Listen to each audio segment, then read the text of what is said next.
Bonjour frères et sœurs, bonjour. Nous sommes encore réunis ce matin pour une nouvelle capsule. Aujourd'hui, le sujet que nous allons aborder est un sujet assez délicat. Ce sujet-là va porter sur les relations conflictuelles entre les belles-sœurs ou entre la belle-fille et la belle-mère. Nous savons que dans ce genre de situation, dans ce genre d'analyse, il faut toujours commencer par les causes, les conséquences et puis les solutions. Mais moi, aujourd'hui, je sais que les causes, les raisons sont multiples, mais je ne vais pas m'attarder sur les raisons. Parce que très souvent, les raisons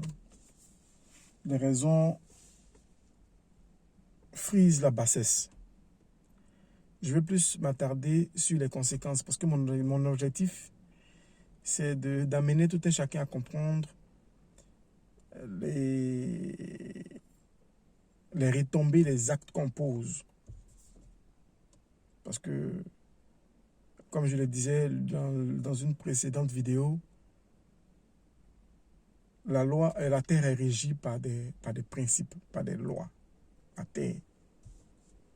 Nous avons un principe qu'on appelle le principe de la sémence. Ce qu'on sème, c'est ce qu'on récolte.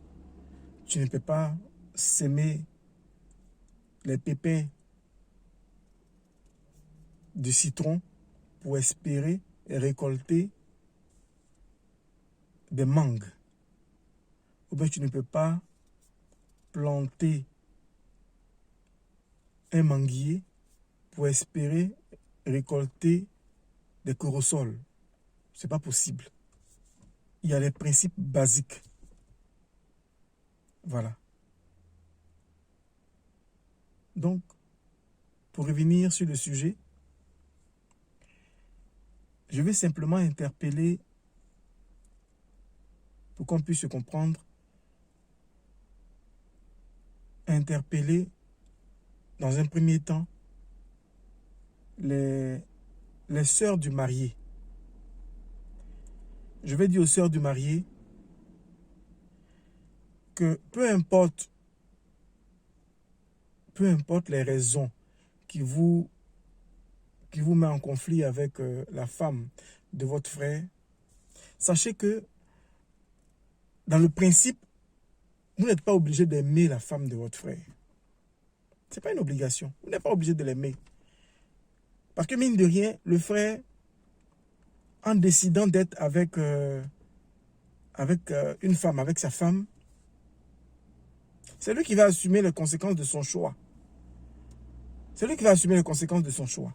Que cette femme-là, qu'elle soit belle, qu'elle ne soit pas belle, qu'elle ait les pieds arqués, qu'elle ait les pieds penchés, qu'elle ait une forme bizarre, qu'elle ait des dents en récréation, c'est des dents qui sortent de la bouche, qu'elle ait des yeux qui sortent des orbites, qu'elle ait une bouche penchée, que ce soit une femme qui bave, ce n'est pas votre problème.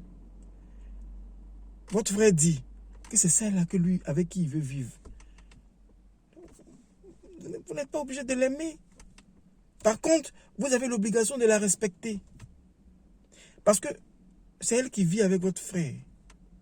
Elle et votre frère, là, les deux forment une seule chair.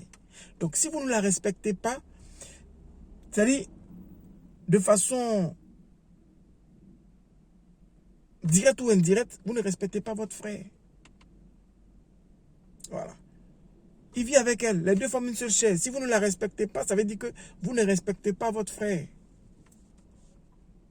Voilà. Donc il faut que ce soit clair dans votre tête. Et sachez que c'est elle là qui contribue à l'épanouissement de votre frère. Quand vous voyez votre frère, puis vous êtes contente, vous estimez qu'il est rayonnant, il est bien, il est dodu. Mais c'est celle-là, la petite fille qui est dans le foyer là. C'est elle qui entretient cet épanouissement-là. Cet épanouissement-là. C'est elle qui entretient ça.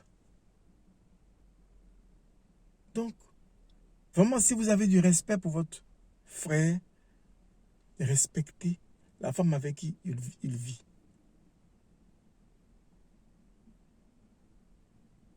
Maman, ta belle-fille, là, c'est la fille de quelqu'un aussi. Elle n'est pas... On n'a pas à l'accueillir sur un arbre. Ou bien on n'a pas creusé pour qu'elle sorte de là. Elle était chez elle tranquillement. C'est ton fils qui est allé, qui dit qu'il veut vivre avec elle. Donc s'il y a quelqu'un que tu dois haïr dans cette histoire entre les deux là, c'est ton fils. Parce que c'est lui qui allait la chercher là où elle était. Il a dit, viens, on va vivre ensemble. Voilà. Donc cette fille-là, maman, tu n'es pas obligé de l'aimer, mais il faut la respecter. Tu as l'obligation de la respecter parce que tu respectes ton fils. Mais tu ne peux pas prétendre respecter ton fils et puis haïr enfant de quelqu'un d'autre. Pourquoi? Pourquoi?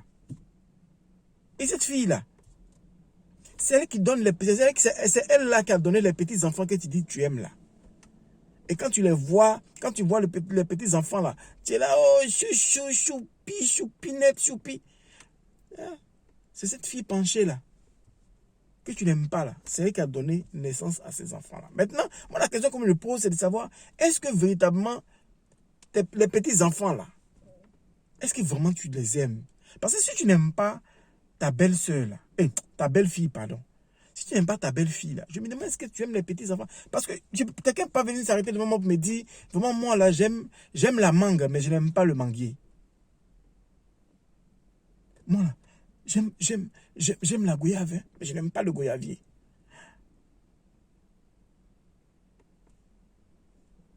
Voilà. Tu ne peux pas prétendre aimer les enfants d'une femme que tu n'aimes pas. Non. Et pourtant, ces enfants-là, il y a le sang aussi de ton fils qui coule dans les veines de ces enfants, de tes petits-enfants. Voilà, soyons conséquents envers nous-mêmes. Voilà, soyons conséquents. Dès l'instant qu'ils sont décidés de se marier, les conséquences là, le monsieur va les assumer. C'est lui-même qui allait prendre la femme, il est venu dire l'épouser. Si lui-même il sent qu'il ne se sent pas bien dedans et qu'il voit qu'il il souffre trop dedans, ou bien il voit qu'il est trop maltraité dedans, lui seul, là, la façon il allait la prendre pour l'envoyer là, c'est comme ça qu'il va la prendre pour aller la déposer. Mais si vous avez l'impression qu'il souffre dedans, mais il est encore assis dedans, c'est qu'il aime ça. Il aime comme ça, il aime rester comme ça dans la souffrance là, il aime ça. Pourquoi vous voulez être plus royaliste que le roi? Pourquoi vous voulez être plus royaliste que le roi? Pourquoi c'est vous qui... C'est comme si c'est vous qui avez l'unité de mesure du bonheur. Je ne sais pas. En tout cas,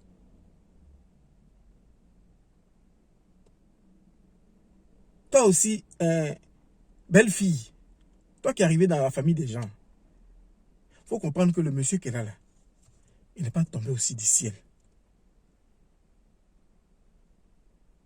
Il a entretenu une relation avec une famille. Depuis il est né, jusqu'à ce qu'il ait l'âge qu'il a eu et puis il t'a pris pour te marier là. Il a vécu avec une famille.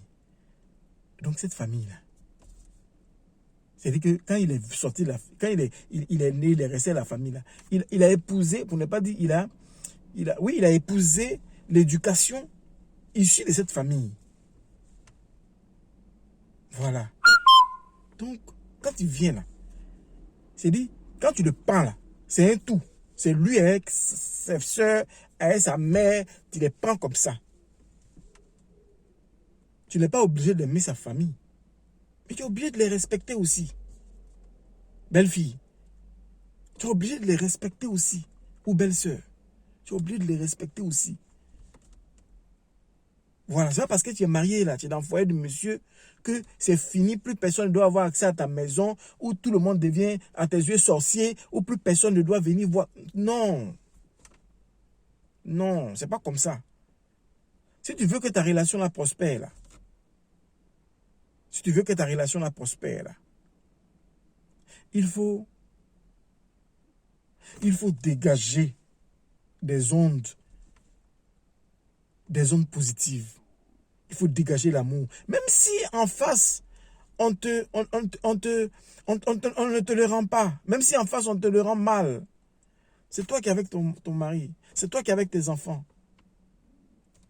L'amour que tu dégages, le positif que tu dégages là, ça va forcément avoir des répercussions sur tes enfants. Ça va forcément réjaillir sur ton foyer. Foule de bénédictions. C'est comme ça. Le Seigneur, Jésus-Christ nous a dit de prier